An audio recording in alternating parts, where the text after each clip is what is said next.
Assalamualaikum warahmatullahi wabarakatuh.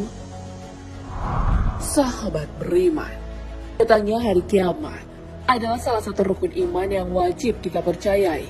Hari kiamat adalah salah satu peristiwa besar yang akan terjadi dan tidak ada yang bisa menghindarinya. Tidak akan ada manusia yang selamat. Namun sebelum peristiwa itu, ternyata akan terjadi perang terakhir. Siapakah lawan umat Islam dalam perang terakhir tersebut? Seberapa dahsyat perang terakhir yang akan terjadi itu? Kapankah perang terakhir itu terjadi? Tonton video ini hingga akhir agar tidak sesat. Peristiwa apa yang terjadi sebelum hari akhir datang? Sebelum dunia ini hancur, ada beberapa kejadian terlebih dahulu. Salah satunya adalah terjadinya perang besar. Hal ini sesabda Nabi Muhammad SAW. Dari Abu Hurairah, Rasulullah SAW bersabda, tidak akan datang hari kiamat sehingga pasukan Romawi singgah di Amak atau pada Sadadi. Kemudian datanglah kepada mereka pasukan tentara dari Madinah, dari kaum muslimin yang merupakan penduduk bumi yang terbaik pada waktu itu. Ketika mereka telah mengatur barisan satu sama lain, berkatalah pasukan Romawi, biarkan kami memerangi orang-orang yang pernah menawan kami. Lalu kaum muslimin menjawab, tidak, kami tidak akan membiarkan teman-teman kami, kalian perangi. Dua perang yang akan terjadi sebelum kiamat adalah perang Al-Mahkamah Al-Kubra dan perang Armageddon. Lalu kapan terjadi perang Al-Mahkamah Al-Kubra? Perang ini adalah perang besar pertama yang akan terjadi. Pada perang ini, kaum muslimin akan menghadapi kaum Rum. Namun sebelum itu, kaum muslimin akan melawan Jazirah Arab dan Persia. Ketiga peperangan ini akan dimenangkan oleh kaum muslimin. Hal ini sesuai hadis.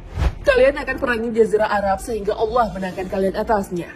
Kemudian, kalian perangi Persia sehingga Allah menangkan kalian atasnya. Kemudian kalian perangi Rum sehingga Allah menangkan kalian atasnya. Kemudian kalian perangi Dajjal sehingga Allah menangkan kalian atasnya. Hadis riwayat Muslim. Perang Al-Mahkamah Al-Kubra akan terjadi sebelum pembukaan kota Konstantinopel atau yang lebih dikenal dengan nama Turki. Setelah itu, maka keluarlah Dajjal yang akan menjadi lawan pada perang kedua. Awal mula penyanyi perang Al-Mahkamah Al-Kubra telah dijelaskan dalam hadis Nabi Muhammad SAW. Makmurnya Baitul Maqdis adalah tanda kehancuran kota Madinah. Hancurnya kota Madinah adalah tanda terjadinya peperangan besar. Terjadinya peperangan besar adalah tanda dari pembukaan kota Konstantinopel. Dan pembukaan Konstantinopel adalah tanda keluarnya Dajjal. Kemudian beliau menepuk-nepuk paha orang yang beliau ceritakan tentang hadis tersebut. Atau dalam riwayat lain, pundaknya. Kemudian bersabda, semua ini adalah sesuatu yang benar. Sebagaimana engkau Mu'adz bin Jabal sekarang berada di sini adalah sesuatu yang benar. Hadis riwayat Abu Daud. Saat perang Al-Mahkamah Al-Kubra, senjata yang digunakan bukan lagi senapan, meriam, tank, pesawat tempur, atau senjata modern lainnya. Manusia akan kembali menggunakan pedang, busur, dan panah, mengendarai kuda, dan berjalan kaki. Semuanya kembali ke tradisional.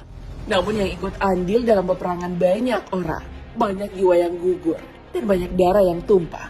Kembalinya digunakan alat-alat tradisional dalam perang ini, dijelaskan oleh Syekh Muhammad Al-Imam. Beliau berkata, peperangan besar ini tidak lagi akan memakai segala senjata yang ada pada saat ini. Ini semua tidak akan dipakai lagi. Senjata-senjata modern ini tidak akan ada lagi pada saat pertempuran dahsyat dan peperangan besar tersebut.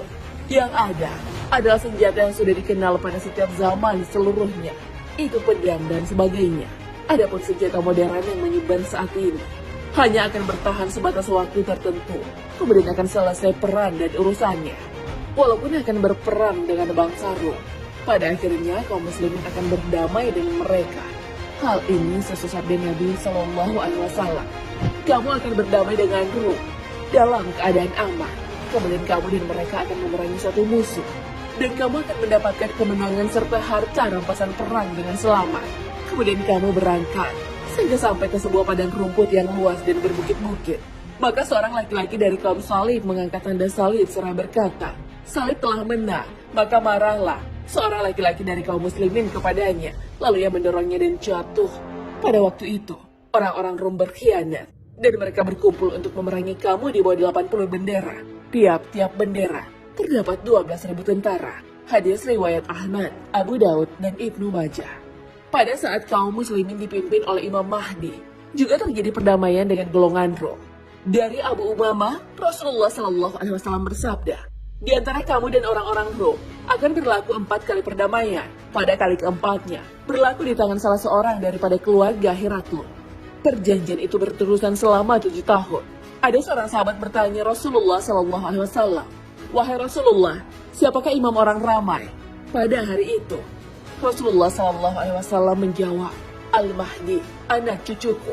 Dia berumur 40 tahun, mukanya bagai bintang yang bersinar-sinar. Di pipi sebelah kanannya terdapat tahi lalat hitam. Dia memakai 2 jubah qatwaniyah, bagaikan pemuda Bani Israel. Dia mengeluarkan gedung-gedung dan menaklukkan negeri-negeri syirik. Siapakah bangsa Rom? Dalam hadis yang dimaksud adalah Romawi Timur. Pusat pemerintahannya pernah berada di Konstantinopel. Setelah Romawi Timur runtuh, pusat pemerintahannya berpindah ke Rusia. Tsar adalah asal kata dari kaisar yang mengadopsi sistem kekaisaran Romawi Timur.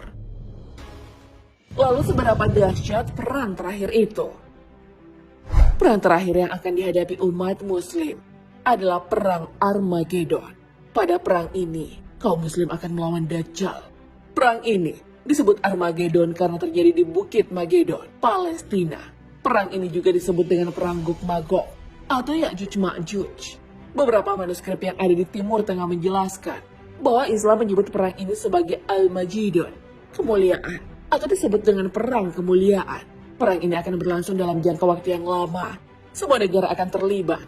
Nantinya akan terbagi menjadi 2 kubu, yaitu golongan orang muslim yang dipimpin oleh Imam Mahdi. Golongan yang satunya adalah golongan orang kafir yang dipimpin Dajjal. Di tengah peperangan itu, Allah Subhanahu wa Ta'ala menurunkan pertolongan dengan mengutus Nabi Isa alaihissalam. Tujuan turunnya Nabi Isa alaihissalam adalah untuk membunuh Dajjal. Hal ini sesuai hadis Nabi Shallallahu Alaihi Wasallam. Nabi Isa alaihissalam turun di tengah golongan yang dimenangkan, yang berperan di jalan hak dan berkumpul untuk memerangi Dajjal. Hadis riwayat Muslim, Ahmad, Abu Awana, Ibnu Jarud, dan Ibnu Hibban.